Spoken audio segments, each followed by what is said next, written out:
And welcome back. This is News Talk. Our guest this morning is Matthew Roach, the Executive Director of Hockey Fights T1D, right? Correct. Type 1 diabetes we're here to talk about. And there's an event tonight at the UC hockey game. But before we get to that, how did you get involved in this? So my son, Logan, was diagnosed when he was almost 3 years old. He's 9 now, so 6 years ago. He was diagnosed just out of the blue. We thought he had the flu. We thought he was just going to get better, so we kind of wrote it out and did what the doctors were telling us to do. And after the 48 hours, when he just wasn't getting any better and kind of started to get worse, we took him into the emergency room. And at that point, they said his blood sugar is really high. We need to transfer you to upstate, to the Golisano Children's Hospital, to the urgent care unit up there. And when we got there, they said his sugars are really high. He's probably got type 1 diabetes, and we're going to teach you how to care for him. So, Wow. And it's just hereditary, huh? It can be hereditary in some families, and in others, it's just something that kind of produces itself. And if it's not caught, I mean, obviously he had the flu and you took him, but dangers if you don't get them there pretty quickly. Absolutely, yes, yeah. It can lead to high blood sugars or low blood sugars can lead to coma or even death, unfortunately. And quickly, the difference between type 1 and type 2 for people like me who don't know the difference. Sure, yep. So type 1 diabetes is an autoimmune disease. It's something that's not caused by diet or lack of exercise or anything that was done, but your body just attacks the pancreas and it doesn't produce insulin anymore. So that sugar that all our food is broken down into can't be turned into energy.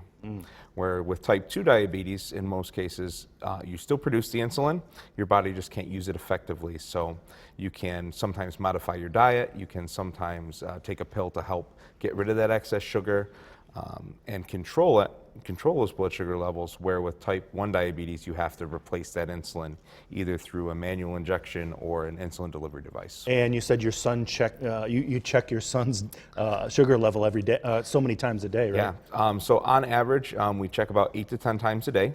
And he also wears a little sensor on his arm or abdomen that sends his blood glucose readings to a device. And with that device, we can see the trend on where he's going, if he's going up, going down, and we can make adjustments based on those numbers. Wow. And since you've learned of the diagnosis, you've met other families locally? Absolutely, yes. When we were first diagnosed, there was a family that was nice enough to reach out to us and give us support and kind of walk us through this life-altering change that we had. And so it's something we're very passionate about, is giving back and doing that for other families that are newly diagnosed. And you have 2 children, one has it and one doesn't. Correct. Our son Logan has the type 1 diabetes, and our daughter Juliana does not at this point. Wow. And let's talk about tonight's big event, the UC hockey game. What's the event called? So it's the Allion Science Fights T1D night. This is the second year that we've partnered with Coach Heenan and the Utica College men's hockey team. And we've got the sponsor there, Allion Science. They've been great. This is the second year we've done it. They've been awesome to us, helping us out, helping us get the information out, spread awareness, and raise funds. So at the game tonight, you'll have booths set up? Or? So we will have an information table set up tonight at the game. Logan and I are also doing ceremonial puck drop. Oh, nice. Yep. Good for you and him. Yes, That'll be thank nice. And right at the bottom there, hockeyfightst1d.org. That's where you can get tickets early as well? At this point, good news, bad news, it looks like there's a handful of tickets that are still available directly through the odds website there.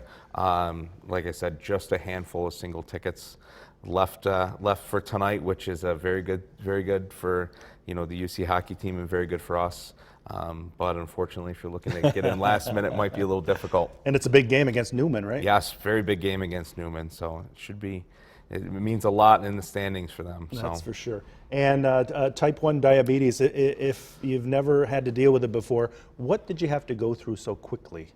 So basically, because the blood sugar can't regulate itself anymore with the insulin, you're constantly, about every 2 hours, making adjustments. When you eat carbohydrates, anything with sugar in it, it's going to cause the blood sugar to rise. So you have to give insulin to bring it back down. And each individual has a formula of, when you eat this many carbohydrates and your blood sugar is this, then we give this much insulin. And the formula can vary throughout the day. Like Logan has a different formula in the morning Wow. than he does at night.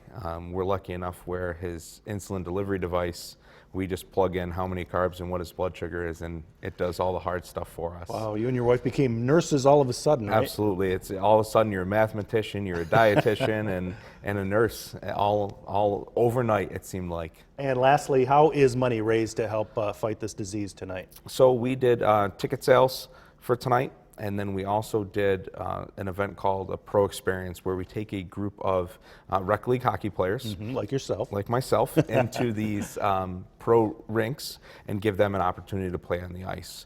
So they pay an entry fee, they get a ticket to the game, entry into our game that we host, an event t-shirt, and then a customized nameplate for the event. And where does all that money go? All the money that we raise goes to the Juvenile Diabetes Research Foundation, the JDRF, and they're a global leader in diabetes research. And is it too late to sign up to take part in that game? It is. We are full.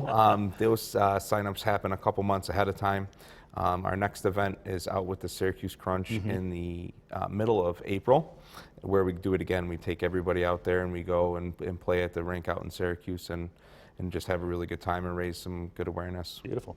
Well, thank you so much for coming in, and definitely check out the game tonight and check out you and your son dropping that puck. Awesome. Thank you for having us. Beautiful. We appreciate it. Thanks, Matt. And stay with us. Up next, it is sports.